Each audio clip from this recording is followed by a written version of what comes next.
Seorang mahasiswi kedokteran di Makassar, Sulawesi Selatan disekap lalu dirampok oleh dua orang pria tak dikenal, saudara. Pelaku mengancam korban dengan senjata tajam, berhasil membawa kabur harta benda berharga milik korban.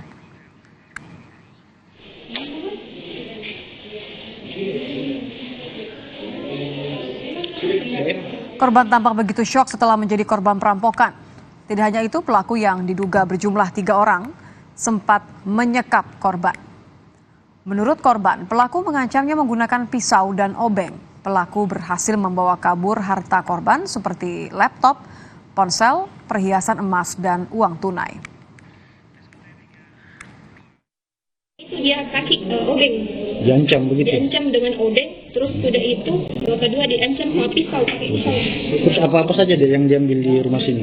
Yang diambil itu ada laptop yang sudah dipakai di atas meja belajar, terus ada tab, 2 perek Huawei di atas kasur, terus celengan kosong 2, emasnya itu disuruh buka karena dia lihat pakai cincin, dia disuruh buka. Jadi total laptop ada berapa?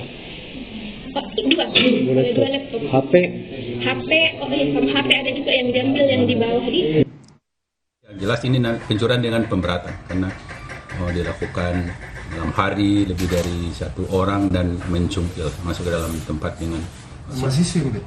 Ya, status dari laporan status mahasiswa usia 23 tahun. Waktu itu tadi malam sendiri katanya dan di rumah. Ya, dari ini sementara dalam penyidikan bahwa memang dari pengakuannya sementara bahwa dia sendiri di rumah. Jadi polisi sudah langsung turun TKP dan menurut TKP dan mengumpulkan alat bukti dan penyidikan termasuk rekaman CCTV.